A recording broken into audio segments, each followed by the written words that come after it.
An incredible sight that a lot of San Diegans still remember. Downpours and flooding hit our area with a vengeance 3 years ago, and the next storm heading for the county tonight could be one of the strongest since then.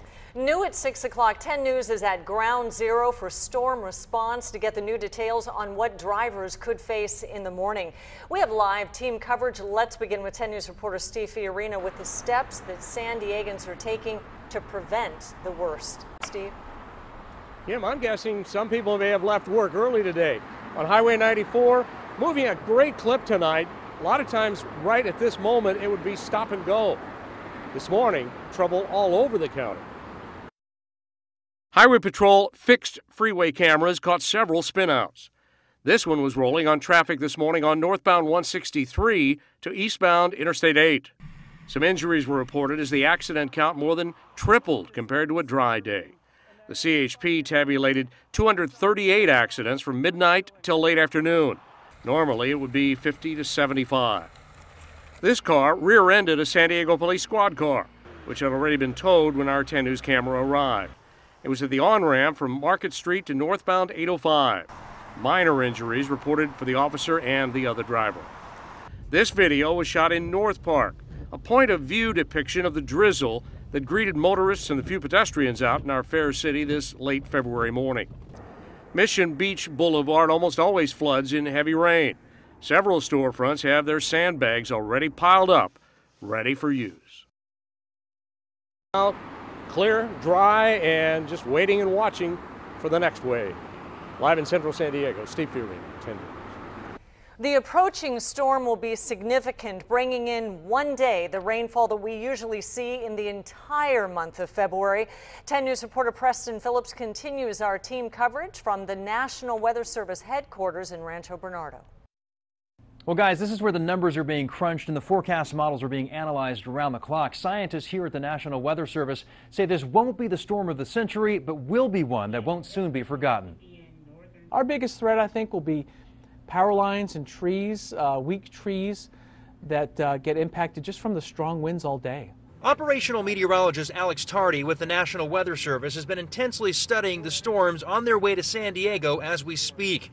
Tardy says the rain will begin falling around sunrise Friday, continue through sunrise Saturday, and turn into showers for the next 12 hours after that, producing basically in one day the rainfall we usually see for the entire month of February.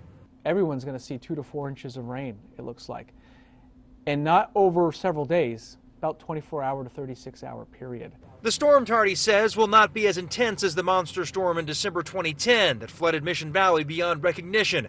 But he says because this storm won't be a snowmaker, the runoff will be immediate and more intense. We could see numbers even off Palomar Mountain, which is a really favored area in this type of weather pattern, close to 10 inches of rain. We're going to see a lot of our rivers, San Luis Rey, San Diego River, responding pretty quick.